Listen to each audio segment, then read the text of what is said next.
தொடர்ந்து வேளச்சேரி மக்களுக்காக அந்த ஒரு 10 வருஷமாக பயணம் பண்ண வரேன். பல நகர் நல சங்கங்கள் இருக்குது, நிறைய பிரச்சனை இருக்குது. வேளச்சேரியினுடைய பிரச்சனைகள், அடிப்படை பிரச்சனை நிறைய இருக்குது. அதை தீர்ப்பதற்காக அந்த நலச்சங்கங்களோடு சேர்ந்து போராடி இருக்கேன். அவங்களோட சேர்ந்து அரசு அலுவலகங்களை போய் பார்த்துருக்கேன். இங்கே கொசு பிரச்சனை எல்லா இடமும் இருக்குது. 271 பூத் இருக்குது இப்போதைக்கு. ஒவ்வொரு வாக்குச்சாவடியிலும் பிரச்சனை இருக்குது. அதனால தான் நாங்கள் தேர்தலில் அறிக்கையை தயாரிக்கிறோம், தேர்தல் அறிக்கை கொடுக்க போகிறோம். அது வாக்குச்சாவடி மையமாக வச்சு கொடுக்க போகிறோம். என்னை பொறுத்த வரைக்கும் இன்னும் ஒரு 2 அமாவாசை தாங்கும், அதுக்கு மேலே இதுக்கான வாய்ப்பு இல்லை. ஏன்னா வழக்கமாக யாரையும் நாம் அப்படி தவறாவோ அல்லது மரியாதை குறைவாவோ பேசுறது இல்லை. தமிழ்நாட்டை சேர்ந்த பெண்கள்லாம், தாய்மார்கள் எல்லாம், மகளிர்லாம் விவரமானவங்க. இந்த கசாப்பு கடை ஆடு மாதிரி இவங்கெல்லாம் மயங்க மாட்டாங்க. ஏன்னா அவங்க தினம் தினம் அனுபவிச்சுட்டு வர கஷ்டம் அவங்களுக்கு தெரியும். இப்போ பிப்ரவரி, மார்ச், ஏப்ரல் வரக்கூடிய 3 மாதத்துக்கு சேர்த்து அட்வான்ஸாக 3000 கொடுக்குறீங்க. கோடை காலத்தை சமாளிப்பதற்காக அடிஷ்னலாக 2000 கொடுக்குறீங்க. கடன் வாங்குறது சாதாரணமாக இல்லை. 4 லட்சம் கோடியிலேருந்து 11 லட்சம் கோடி, 10 லட்சம் கோடியாக கடன் வாங்குறீங்க. அந்த கடனை வாங்கி இப்போ 6400 கோடி ரூபா கடன் வாங்குறீங்க. இதுக்கு முன்னாடி 6400 கோடி ரூபா எங்கேருந்து எடுத்தாங்க தெரியுங்களா? திமுகவினுடைய பேச்சாளர்கள் எல்லாருமே எங்களுடைய தமிழிசை அவர்களை பற்றியோ மற்றவங்களை பற்றியெல்லாம், குஷ்பு அவர்களை பற்றியெல்லாம் ரொம்ப கேவலமாக பேசுனதெல்லாம் நமக்கு இருக்குது, நிறைய காணொலி இருக்குது. தாமரை சின்னத்தை மக்கள்கிட்ட கொண்டு போய் சேர்க்கறதுக்கு ஒரு வாய்ப்பு. அதே நேரத்தில் மக்கள் பிரச்சனைக்கு நாங்கள் போராடாமல் தீர்க்காமல் வேறு யாரால் முடியும்னு சொல்லிட்டு எங்களுக்கு ஒரு வாய்ப்பு கொடுங்கன்னு கேட்குற ஒரு உரிமை. இதுக்காக நாங்கள் தொடர்ந்து தேர்தலில் பயணிச்சுக்கிட்டே வரோம். அது வெற்றி தோல்வியை பற்றி நாங்கள் கவலைப்பட்டதே இல்லை. நியூஸ் 24 நேயர்களுக்கு வணக்கம். நான் உங்கள் பவித்ரா சிவகுமார். இன்னைக்கு நம்ம கூட பாஜகவின் மாநில துணைத் தலைவர் திரு டால்பின் ஸ்ரீதரன் சார் அவர்கள் இணைஞ்சிருக்காங்க. வணக்கம் சார். வணக்கம்மா. வணக்கம். தமிழக அரசியல் களம் எப்படி இருக்கிறதா பாக்குறீங்க சார்? இன்னைக்கு அமாவாசைமா, மாசி மாதம் அமாவாசை. இன்னும் ஒரு 2 அமாவாசை. இந்த வயசானவங்கெல்லாம் கிராமத்தில் சொல்லுவாங்க, ரொம்ப முடியாமல் இருக்காங்க, பாவம் இந்த அமாவாசை தாங்குமா தெரியலன்னு சொல்லுவாங்க. என்னை பொறுத்த வரைக்கும் இன்னும் ஒரு 2 அமாவாசை தாங்கும், அதுக்கு மேலே இதுக்கான வாய்ப்பு இல்லை. ஏன்னா வழக்கமாக யாரையும் நாம் அப்படி தவறாவோ அல்லது மரியாதை குறைவாவோ பேசுறது இல்லை. ஆனால் தமிழ்நாட்டில் இருக்கிற ஒட்டுமொத்த பெண்களுக்குமே இன்னைக்கு பாதுகாப்பு இல்லாத மாதிரி ஒரு சூழ்நிலை இருக்குது. அதுக்கு காரணம் என்னன்னு உங்களுக்கெல்லாம் தெரியும். போதையினுடைய ஹப்பாக ஒரு காலத்தில் பஞ்சாபை சொல்லுவாங்க. தமிழ்நாடு மட்டும் இல்லை, உலகத்துக்கே, அதாவது இந்தியா முழுக்க போதை அதிகமாக பயன்படுது. அது சாராயம் மட்டும் இல்லை, சாராயமோ கள்ளச்சாராயமோ அது தாண்டி, மதுவை தாண்டி இன்னைக்கு கஞ்சாவிலேருந்து, மெத்துன்னு சொல்கிறதுலேருந்து, சிந்தட்டிக் ட்ரக்ஸ்லேருந்து அதிகமாக பயன்படுத்துகிற மாநிலமாக இன்றைக்கி தமிழ்நாடு போயிருக்கு. இது ஒரு காரணம் போதும் இந்த திமுக அரசாங்கம் ஏன் தொடரக்கூடாது என்பதுக்கு. இந்த ஒரு காரணம் போதும். ஏன்னா எல்லா அடிப்படை பிரச்சனைகளுக்கும், எல்லா வன்முறைகளுக்கும், எல்லா கொலை கொள்ளை போன்ற எல்லா அசம்பாவிதங்களுக்கும் அடிப்படை காரணமாக இருக்குது எதுன்னு பார்த்தீங்கன்னா, நீங்கள் எந்த செய்தித்தாளில் வருது பாருங்க, இத்தனை கொலை நடக்கும், இத்தனை கொள்ளை நடக்குது, வயதான மூதாட்டியை கூட கற்பழிக்கிறாங்க, கொலை பண்ணுறாங்கன்னா, அடுத்ததாக பார்த்தீங்கன்னா அவங்க போதையினுடைய பிடியில் இருந்ததாக தான் இருக்கும். அப்படி தான் இன்றைக்கி இருக்குது. சின்ன பள்ளிக்கூட மாணவர்கள்லேருந்து பள்ளிக்கூட மாணவிகள் கூட அவங்க இன்னைக்கு போதைக்கு அடிமையாகிற மாதிரி ஒரு துர்பாக்கியமான நிலைமைக்கு இன்னைக்கு திராவிட மாடல் சொல்ற முத்துவேலர் கருணாநிதி ஸ்டாலின் இவ்வளவு குறைகளை சொல்றீங்க சார். ஆனா நம்மளுடைய முதலமைச்சர் பாத்தீங்கன்னா மகளிர் நலனை கருத்தில் கொண்டுதான் 5000 ரூபாய் போட்டிருக்காரு. எவ்வளவு கொண்டாடிட்டு இருக்காங்க முதல்வரை. முதல்வரை கொண்டாடுறது திமுக காரங்க கொண்டாடுறாங்க, மாற்று கருத்து இல்லை. அதுல உண்மைதான். ஏன்னா 5000 ரூபா அவங்களுக்கு கிடைச்சிதுன்னு சொல்லி. ஆனா இது இந்த கசாப்பு கடையில ஆடு கட்டிட்டு காலையில வெட்ட போவாரு. ஆனா அதுக்கு முன்னாடி அதுக்கு செடி தழையெல்லாம் போட்டு இருப்பாரு. அது தெரியாம சாப்பிட்டு வெட்ட போறாங்க. கண்ணு எதிர்க்க இவரோட சேர்ந்து ஆடை வெட்டி இருப்பாங்க. அதை பார்த்துட்டு இருந்தாலும் அதுக்கு தெரியாது. ஆனா அப்படி கடைசி நேரத்துல கசாப்பு கடையில இருக்கிற ஆட்டுக்கு, வெட்ட போற ஆட்டுக்கு கொடுக்குற மாதிரி ஒரு 5000 கொடுத்தாலும், இப்ப இருக்கிற தமிழ்நாட்டை சேர்ந்த பெண்கள்லாம், தாய்மார்கள் எல்லாம், மகளிர்லாம் விவரமானவங்க. இந்த கசாப்பு கடை ஆடு மாதிரி இவங்கெல்லாம் மயங்க மாட்டாங்க. ஏன்னா அவங்க தினம் தினம் அனுபவிச்சுட்டு வர கஷ்டம் அவங்களுக்கு தெரியும். அதனால இந்த கஷ்டத்துலேருந்து எப்படி வெளியில் வரணும்னு அவங்க நினைக்கிறாங்க.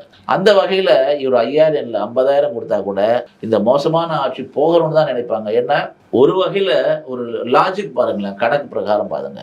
கடந்த 2021க்கு முன்னாடி அதிமுக ஆட்சியில் பொங்கல் அப்போ என்ன சொன்னார்? 5000 கொடுங்க.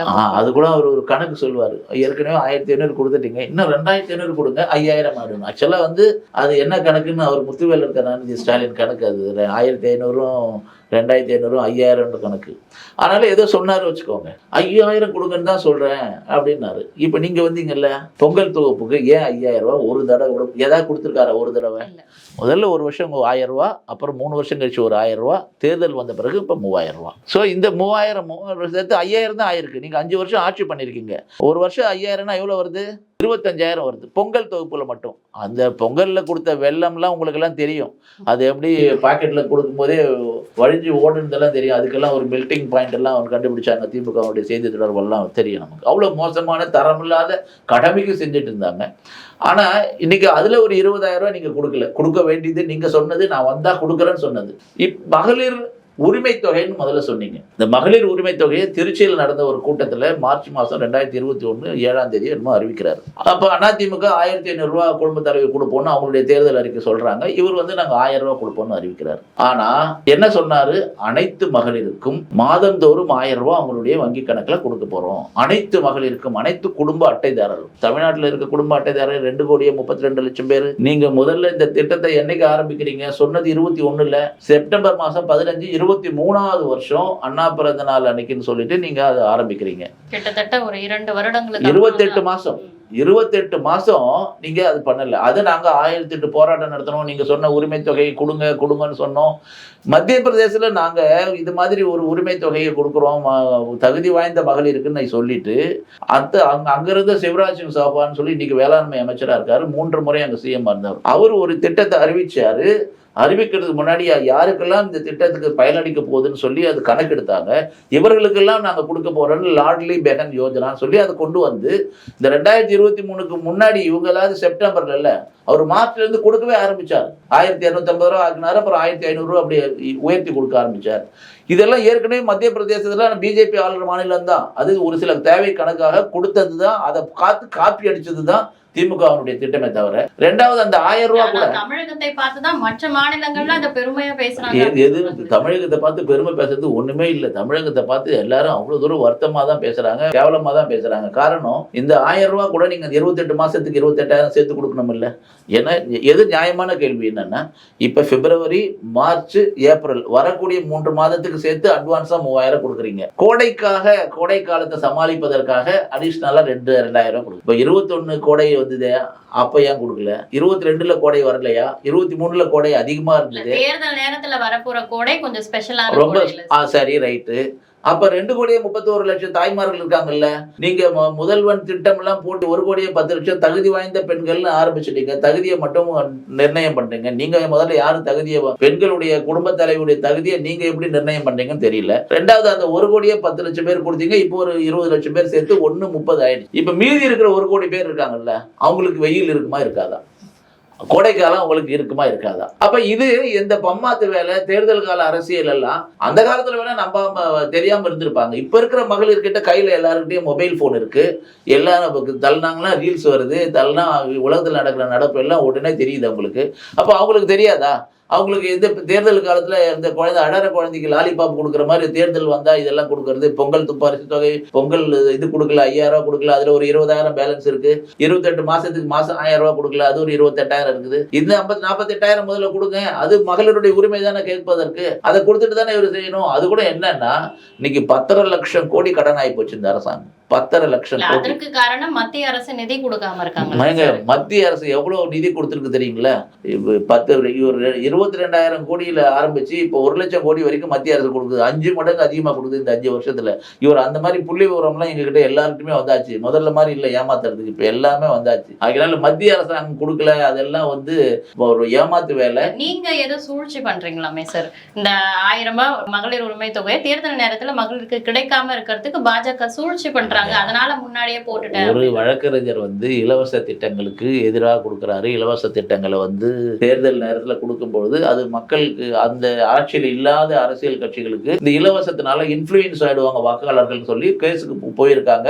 அவங்க ஒரு சில வழக்கறிஞர் போயிருக்காங்க. அதனுடைய கேஸ் மார்ச் மாசம் வரப்போகுது. ஆனா ஒரு இலவசங்களுக்கு வெறுமனே இலவசம் கொடுக்கறதுலயே அர்த்தம் இல்லதான். மீன் கொடுக்கறத விட மீன் பிடிக்க கத்துக் கொடுக்குறது நல்லதுன்னு சொல்லி பழமொழி இருக்கு. அதை நம்ம பிஜேபி உணர்ந்து இருக்குது. அதனால்தான் பிரதமருடைய எல்லா திட்டமுமே 10,000 ரூபாய் ஸ்ட்ரீட் வெண்டர்ஸுக்கு கொடுத்தா கூட அவங்க திருப்பி பே பண்ணாங்கன்னா அவங்களுக்கு 20,000 ரூபாய் ஆனஸ்டான நேர்மையான ஒரு குடிமக்கள் உருவாக்குறதா பிரதமருடைய திட்டம் இருக்கு. ஆனா இவங்க என்ன சொல்றாங்கன்னா இந்த 1000 ரூபாய் கொடுக்கறதுனால போய் போலீஸ் கோர்ட்டுக்கு போயிடுவாங்கன்னு. அப்படிலாம் இல்லை. ஏற்கனவே பிஜேபி ஆளுகிற மாநிலத்தில் கொடுத்துருக்குறோம். அதுக்காக அதை கொடுக்கக்கூடாதுன்னு தடை பண்ணதுக்கு பிஜேபி தான் எதிர்த்து போய் வாதாடி அதை கொடுக்கணும், அதெல்லாம் மக்களுடைய உரிமைன்னு சொல்லியிருக்கு. இப்போ 10 லட்சம் மாணவர்களுக்கு லேப்டாப் கொடுக்குறேன்னு இப்போ திடீர்னு சொல்கிறாங்க. இப்போ 3வது ஆண்டு படிக்கக்கூடிய கல்லூரி மாணவர்கள், +2 படிக்கிற பசங்களுக்குலாம் இப்போ தேவைப்படுது லேப்டாப்பு. அப்போ ஏன் நீங்கள் 10 லட்சம் மாணவர்களுக்கு மட்டும் கொடுக்குறீங்க? அதுவும் 3வது இவங்களுக்கு ஓட்டு போடுவாங்கன்றதுக்காக. பட் இது அப்பட்டமாக தேர்தலை மையமாக வச்சு கொடுக்குற நலத்திட்டம்னு மக்களுக்கு தெரியுது, மாணவர்களுக்கு தெரியுது. அவங்க எப்படி ஓட்டு போடுவாங்க? நீங்கள் கடன் வாங்குறது சாதாரணமாக இல்லை. 4 லட்சம் கோடியிலேருந்து 11 லட்சம் கோடி, 10 லட்சம் கோடியாக கடன் வாங்குறீங்க. அந்த கடனை வாங்கி இப்போ 6,400 கோடி ரூபா கடன் வாங்குறீங்க. இதுக்கு முன்னாடி 6,400 கோடி ரூபா எங்கேருந்து எடுத்தாங்க தெரியுங்களா? எஸ்சி எஸ்டி அப்படி அவங்களுடைய நலத்துக்காக, படிப்புக்காக, அவங்களுடைய வாழ்வாதார உயர்வுக்காக சென்ட்ரல் கவர்மெண்ட் கொடுக்குற ஃபண்டு, ஒதுக்கின நிதி, அந்த நிதியை பயன்படுத்தாம அதை எடுத்து இந்த மகளிர் உரிமை தொகைக்கு இது வரைக்கும் கொடுத்துருக்காங்க. இப்போ 6,400 கோடி ரூபா புதுசாக கடன் வாங்குறாங்க. 10,40,000 கோடி கடன் வாங்கிட்டு ஒவ்வொருத்தவங்க தலைவிலேயே 4 லட்சம் ரூபாய் இன்னைக்கு கடன் இருக்கு. நம்ம தமிழ்நாட்டில் இருக்கிற வசிக்கிற ஒவ்வொரு குடிமகன் தலையிலையும் 4 லட்சம் ரூபாய் கடனை வாங்கியிருக்கிறது தான் முத்துவேலர் கருணாநிதி ஸ்டாலினுடைய சாதனை. ஆகையினால தான் சொல்றோம் இந்த ஆட்சி வீட்டுக்கு போகணும் அப்படின்னு. இப்போ உங்களுடைய பாஜக மாநில தலைவர் திரு நயினார் நாகேந்திரன் அவர்கள் நடிகை த்ரிஷா குறித்து ஒரு சர்ச்சை கருத்து பேசியிருந்தாரு. தற்போது அவர் அதுக்கு மன்னிப்பும் கேட்டுட்டாரு. இதற்கு உங்க கட்சியில இருக்கக்கூடிய மகளிர் அணி தலைவியாகட்டும், திருமதி குஷ்பு ஆகட்டும், இவங்க எல்லாமே எதிர்ப்பு தெரிவிச்சிருக்கும் நிலையிலையும் நீங்க மட்டும் தலைவருக்கு ஆதரவான சில கருத்துக்களை பேசியிருந்தீங்க. அப்போ விஜய் மட்டும் மற்ற கட்சி தலைவர்களை பேசுறாரு, அப்படி பேசலாமா அப்படின்னு நீங்க ஆதரவு தெரிவிச்சிருந்தீங்க. உங்களுடைய கட்சியில இருக்கக்கூடிய பலருமே அது தப்புதான், நீங்க மன்னிப்பு கேட்கணும்னு அவரை வலியுறுத்தக்கூடிய சூழல்ல நீங்க எப்படி சார் அவருக்கு ஆதரவு தெரிவிச்சீங்க? நாங்க ஆதரவு, ஒரு மாநில தலைவர் அவரே இன்னைக்கு சொல்லியிருக்காரு, நான் யாரையும் தனிப்பட்ட நபரை தாக்குறதுன்னு சொல்லியோ என்னுடைய பொது வாழ்க்கையில நான் அது மாதிரி தரந்தாழ்ந்து யாரையும் விமர்சனம் பண்ணதில்லை. ஆனாலும் கூட நான் சொல்ல வேண்டியதா போச்சு. அதனால அப்படி அது யாரையாவது வருத்தப்படுதுன்னா மன்னிப்பு கேட்டுக்கிறேன் நான் பெருந்தன்மையா அவர் இன்னைக்கு சொல்லியிருக்காரு. ஆனாலும் கூட திமுக அடுத்த கட்சியினுடைய மகளிர் பேச்சாளர்கள் பற்றி, மகளிர் தலைவர் பற்றி எவ்வளவு தரம் தாழ்ந்து பேசியிருக்காங்க. ஒரு வார்த்தை அவர் பேசினார் என்பதற்காக இவ்வளவு தூரம் சொன்னாங்க. ஆனா இன்னைக்கு திமுகவினுடைய மேடை பேச்சாளர்கள் இருக்கக்கூடிய அடிப்படை உறுப்பினர்கள் பேசுவதும் பாஜகவின் மாநில தலைவர் பேசுவதும் ஒன்றல்ல. தாவாய்காவில் இருக்கிற 2ஆம் கட்ட தலைவர்கள் எல்லாம் கூட மற்ற கட்சியில் இருக்க மகளிரை பத்தி பேசுறது நிறைய தரவுகள் இருக்குது. அது மேடையில பேசுறதா இருக்கட்டும், அது தாவை ஏதோ ஒரு மாவட்ட செயலாளர் கூட ஒருங்களுடைய பெண் உறுப்பு தலைவரை பத்தி பேசுறது.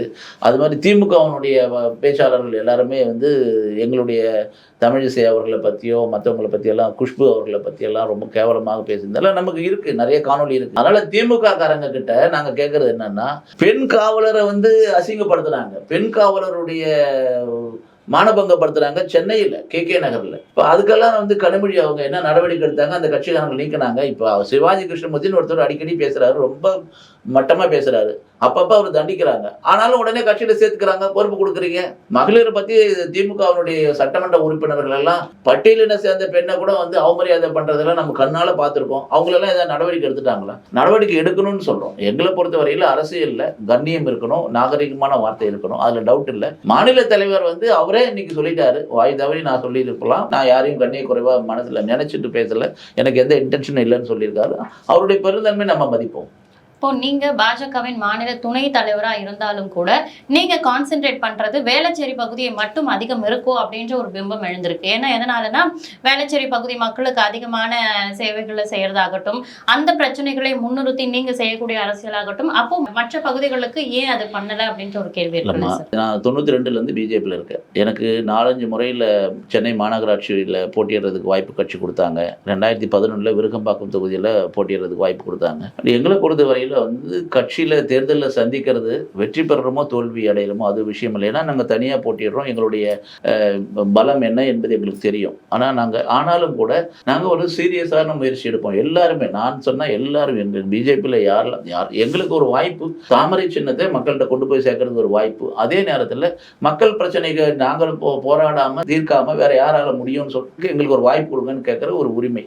இதுக்காக நாங்கள் தொடர்ந்து தேர்தலில் பயணிச்சுட்டே வரோம். அது வெற்றி தோல்வியை பற்றி நாங்கள் கவலைப்பட்டதே இல்லை. இல்லை. 2011 நான் விருகம்பாக்கம் தொகுதியில் போட்டியிட்டு ஒரு கணிசமான வாக்கு வாங்கியிருந்தேன். அந்த அன்னைக்கு நடந்த சென்னையில் இருக்கிற ஒரு சில தொகுதிகளில் 20 தொகுதிகளில் அதிக ஓட்டு எடுத்து நம்ம வந்து அந்த கான்ஸ்டிடுவன்சியினுடைய தரத்தை உயர்த்தி இருந்தோம். 2016 அதன் பிறகு நான் தொடர்ந்து விருகம்பாக்கத்தில் தான் வேலை செஞ்சுக்கிட்டு இருந்தேன். விருகம்பாக்கத்தில் என்னுடைய வீடும் இருந்தது. அப்போ 2016 ஒரு அரசியல் கணக்கு அப்போ மாநில தலைவராக இருந்தவங்க அவங்க விருகம்பாக்கத்தில் போட்டியிடணும்னு நினைக்கிறாங்க டாக்டர். அப்போ வேற வழியில் நீங்கள் வேளச்சேரியில் நிற்க முடியுமா? ஏன்னா நான் மாவட்ட தலைவராக 8 அசம்பிளிக்கு இருந்தேன். அப்போ வேளச்சேரியும் சேர்த்து என்னுடைய மாவட்டம் தான், தென்சென்னை மாவட்டம் தான். தென்சென்னை பாராளுமன்றத்தினுடைய மாவட்ட தலைவராக இருந்தேன். அப்போ வேளச்சேரி என்னுடைய தொகுதி தானே சொல்லி நான் வேளச்சேரியில் 2016 போட்டிட்டோம். தனியாக போட்டிட்டோம். பிஜேபி தனியாக நின்றோம். கிட்டத்தட்ட 15,000 வாக்குகள் அப்போ கிடைச்சிது. ஸோ 2016 அப்போ இருந்த ஒரு முரளிதர் ராவ்னு ஒரு பொதுச் செயலாளர் இருந்தார். அப்போ தமிழ்நாட்டு பார்வையாளர். அவர் சொன்னார், ஸ்ரீதர் 15,000 வாக்குகள் வாங்குறது அதுவும் ஒரு அந்த தொகுதி அப்போதான் ஆரம்பிச்சு அடுத்த வருஷம். அதுக்கு அப்படி இருக்கும்போது நல்ல தொகுதியா இருக்கு, நல்ல நீங்களும் நல்ல பரிச்சயமா இருக்கீங்க மக்களோட, தொடர்ந்து ஒரு தொகுதியில் வேலை செய்யுங்க, அப்பதான் வந்து தலைவராக முடியும். நீங்க ஒரு தலைவராக ஆகணும், மக்களுடைய அபிமானம் வரணும்னா நீங்க மக்களுடைய பிரச்சனைக்காக மக்களோடு மக்களா சேர்ந்து நீங்க வேலை பண்ணீங்கன்னா தான் அடுத்த கட்டத்துக்கு நீங்க போக முடியும். தொடர்ந்து ஒரு தொகுதியில் நீங்க வேலை பண்ணுங்கன்னு சொன்னாரு. ஸோ அதனால 2016 21 வரைக்கும் நான் நிறைய விஷயம் பண்ணியிருக்கேன். 2016 21 வரைக்கும் மக்களுக்காக செஞ்ச வேலை பல விஷயம் இருக்கு. பலது சொல்ல ஒரு புத்தகம் போடலாம், அந்த அளவுக்கு நாங்கள் வேலை பண்ணியிருக்கோம்னா அது அடிப்படையான வாழ்வாதார பிரச்சனையிலேருந்து, சாலை செப்பனிடுதலேருந்து, சுடுகாட்டு பிரச்சனை. அவருக்கு சுடுகாட்டில் வந்து திடீர்னு சுடுகாட்டை வந்து பராமரிப்புன்னு சொல்லி மாத கணக்கில் பூட்டியிருந்தாங்க. அது திறக்கணும்னு சொல்லி சுடுகாட்டை வந்து பராமரிப்பு பண்ணி திறக்கணுன்றதுக்காக நடந்த சுடுகாட்டில் நடந்த போராட்டம்.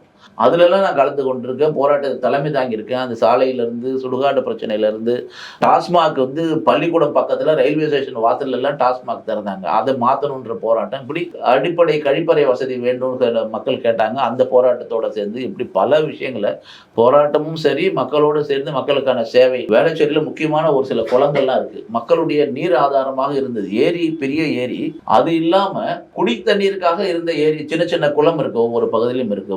தெலுங்கு பிராமின் தெருன்னு இருக்கு, அங்கெல்லாம் ஒரு பெரிய குளம் இருந்தது. இது மாதிரி நாடார் குளம்னு ஒன்று இருக்கு. இது மாதிரி நிறைய குளம் வந்து வாழ்வாதாரமாக இருந்தது. அதெல்லாம் வந்து ஒரு காலத்துல இப்ப வந்து கழிவு நீருடைய குட்டையாக மாறி போயிருக்கு. அதை சுத்தம் பண்றதுக்காக நாங்க குளத்துல இறங்கி சுத்தம் பண்ற போராட்டம்ல சுத்தம் பண்ணோமே, அது மாதிரி நிகழ்ச்சியெல்லாம் நடத்தியிருக்கோம். அந்த கொரோனா காலத்துக்கு முன்னாடி நடந்த அவங்களுக்கு எல்லாம் அடிப்படை தேவையான வசதிங்க, இது மாதிரி பல உதவிகளை நேரடியாக ஒவ்வொரு வீட்டுக்கும் நிலவேம்பு கஷாயம் கொடுத்ததுலேருந்து, தீபாவளி சமயத்தில் அவர்களுக்கு வந்து கங்கா ஸ்நானம் கொடுத்ததுலேருந்து பல உதவிகளை மக்களுக்காக செஞ்சுருக்கோம். நேரடியாக களத்தில் இருந்திருக்கேன். ஒரு 5 வருஷம் இருந்தேன். போன தடவை 21 பல கூட்டணி பல காரணங்களுக்காக அது வாய்ப்பு எனக்கு இல்லாமல் இருந்தது. பட் நான் 2016 வேளச்சேரியில் தான் நான் அங்கே ஒரு ட்ரஸ்ட் வச்சுருக்கேன், அந்த அலுவலகம் இருக்குது, தொடர்ந்து வேலை செஞ்சுட்டு இருக்கேன். இந்த தடவை எனக்கு அங்கே ஒரு அமைப்பாளராகவும் இந்த மனதின் குரல்னு பிரதமருடைய ஒரு நிகழ்ச்சி இருக்குது, மாதம் கடைசி ஞாயிற்றுக்கிழமை நடத்துது. அந்த மனதின் குரலை மக்கள்கிட்ட கொண்டு போய் சேர்க்கறதுக்கு கிளை அளவில் அந்த மனதின் குரலை கொண்டு போகிறதுக்கான ஒரு வாய்ப்பை கட்சி கொடுத்ததுனால அதை 2 மாதம் தொடர்ந்து மாநிலத்திலே முதல் இடத்துல அனைத்து கிளையிலையும் மனதின் குரல் நடத்துறதுக்கான வாய்ப்பை ஏற்படுத்தி கொடுத்தோம். அது ஒரு சாதனையாகவே நான் நினைக்கிறேன். அது மாதிரி தொடர்ந்து வேளச்சேரி மக்களுக்காக அந்த ஒரு 10 வருஷமாக பயணம் பண்ண வரேன். பல நகர் நல சங்கங்கள் இருக்குது, நிறைய பிரச்சனை இருக்குது. வேளச்சேரியினுடைய பிரச்சனைகள், அடிப்படை பிரச்சனை நிறைய இருக்குது. அதை தீர்ப்பதற்காக அந்த நலச்சங்கங்களோட சேர்ந்து போராடி இருக்கேன். அவங்களோட சேர்ந்து அரசு அலுவலகங்களை போய் பார்த்திருக்கேன். பல திட்டங்கள் பேரளவோடு இருக்கு. அடிப்படை விஷயம் தான் இது. எல்லாத்துக்காக முயற்சிகளுக்கு பிறகும் கூட தீர்க்கப்படாத ஒரு பிரச்சனை வேளச்சேரி மக்களுக்கு என்ன? நிறைய பிரச்சனை இருக்குமா வேளச்சேரியில். நீங்க தெரியும், சிறிய மழை வந்தாலே வேளச்சேரியில ஒரு டான்சி நகர், பேபி நகர், உதயம் நகர், இப்படி ஒரு சில பகுதியில் முதல் மாடி அளவுக்கு, முதல் தளம் அளவுக்கு தண்ணி வர்ற அளவுக்குலாம் தெரியும். அதுக்கு பல ஆண்டுகளாக தீர்க்கப்படாத கோரிக்கைகள் நிறைய இருக்கு. ஏரியை ஆழப்படுத்தி கரையை அகலப்படுத்துறது மட்டும் இல்லை, அந்த ஏரியினால நம்மளுடைய நிலத்தடி நீரும் சுத்தமா அங்க மாசுபட்டு போயிருக்கு. ஒரே நேரத்துல தண்ணியும் போயிடுச்சு. தண்ணி மழை வந்தா அந்த பகுதியில் எல்லாருக்குமே வந்து தண்ணி வந்துடும். ஒரு வாரம் 10 நாளைக்கு உங்களுக்கு நீங்கள்லாம் பார்ப்பீங்க. அந்த காரணம் என்னன்னா, அந்த ஏரி மட்டும் இல்லை, அந்த மழையினுடைய இந்த மார்ஷ் லேண்டுன்னு இருக்கு, அந்த சதுப்பு நிலம் இருக்கு, பள்ளிக்கரணை சதுப்பு நிலம் நமக்கு தெரியும். அதுக்கு போறதுக்கு அது சதுப்பு நிலமே என்ன அவருடைய இயல்பா இறைவன் படைச்சிருக்கான் பாருங்க. எத்தனை லட்சம் டன்னு தண்ணி போனாலும், எவ்வளவு மழை வந்தாலும் அந்த சதுப்பு நிலத்துக்கு போறது தண்ணி எல்லாமே பூமி உறிஞ்சிக்கும், கீழே போயிட்டே இருக்கும். எவ்வளவு தண்ணி வந்தாலும், எவ்வளவு மழை வந்தாலும். ஆனா துரதிர்ஷ்டவசமா வேளச்சேரியினுடைய அடிப்படை பிரச்சனை இந்த அது வந்து நிறைய கால்வாய் இருக்குது, கீழே இருக்கு. அது எதுவுமே அகலப்படுத்தல, ஆழப்படுத்தல, அடைஞ்சு போன தூர் வாராமல பல வருஷமா இருக்கு. இதுக்கு மாற்று பல பேர் சொல்லியிருக்காங்க. இந்த நீரியல் வல்லுநர்கள்லாம் நிறைய பேர் சொல்லியிருக்காங்க. ஆனா எதை பத்தியுமே அவங்க கவலைப்படவே இல்லை வந்த ஆட்சியாளர் யாருமே. ஆனா இப்ப அது மெயின் பிரச்சனை அதுதான். அதை தாண்டி நிறைய இருக்கு. நீங்க கொசு பிரச்சனை எல்லா இடமும் இருக்கு. 271 பூத் இருக்கு இப்போதைக்கு. ஒவ்வொரு வாக்குச்சாவடியிலும் பிரச்சனை இருக்கு. அதனால தான் நாங்க தேர்தல்ல அறிக்கையை தயாரிக்கிறோம். தேர்தல் அறிக்கை கொடுக்க போறோம். அது வாக்குச்சாவடி மையமா வச்சு கொடுக்க போறோம். ஒரு சட்டமன்றத்துக்காக இல்ல. அந்த அளவு பிரச்சனை இருக்கு. அந்த வேலை சரியில்லை. ஆனாலும் மக்கள் இருக்காங்க. எல்லா தரப்பட்ட மக்களும் இருக்காங்க. அவங்க அவங்க வாழ்வாதாரத்தை சொந்தமா இருக்கிற மக்கள் இருக்காங்க. வேலையில ஐடி துறையில வேலை செய்யறவங்க இருக்காங்க. சொந்தமா வியாபாரம் நடத்துறவங்க இருக்காங்க. அவங்களுடைய பிரச்சனை என்னன்னா வாழ்வாதாரத்தை சரி பண்ணா போதும். மற்றதெல்லாம் நாங்க பாத்துக்கிறோம். தண்ணி பிரச்சனை, மழை பெஞ்சா இயல்பாகவே மழை தேவை. ஆனால் மழை வந்தால் அவங்களுடைய காரெல்லாம் தூக்கி போய் பாலத்தில் நிறுத்த வேண்டிய நிலைமை இருக்குது. இப்படி இதெல்லாம் இருக்குது. அந்த பாலத்தை 2 வழியாக மாற்றணும்னு இது மாதிரி நிறைய இருக்குது. ஒரு எஸ்கலேட்டர் வேணும்னு கேட்குறாங்க. பல வருஷமாக பூஜை போட்டுட்டு அதோட நிற்குது. அது மாதிரி பேருந்து நிலையத்தை மாற்றணும்னு சொல்கிறாங்க. ஆனால் இப்போ இருக்கிற பேருந்து நிலையத்தில் 4 பேருந்து கூட நிற்க முடியாது. அந்த இடத்துனால பெரிய கன்ஜெஷன் தான் நடக்குது. வசதி இல்லை. இந்த பேருந்து நிலையமே சரியா இல்லாதனால பேருந்துகள் இங்கேருந்து போகிற பேருந்துகளை எல்லாத்தையும் கட் பண்ணிட்டாங்க. ஆரம்ப சுகாதார நிலையத்தில் மருத்துவமனை வேணும்னு கேட்குறாங்க. இருந்த மருத்துவமனையை மூடிட்டாங்க. பல பராமரிக்கப்படாத நிலங்கள் வீணாக போகுது. அதை சரியான எடுத்து அதை பராமரிக்கணும்னு கேட்குறாங்க. இப்படி 1008 பிரச்சனை இருக்காங்க. ஆனால் எதையுமே சரி பண்ணல இந்த அரசாங்கம்.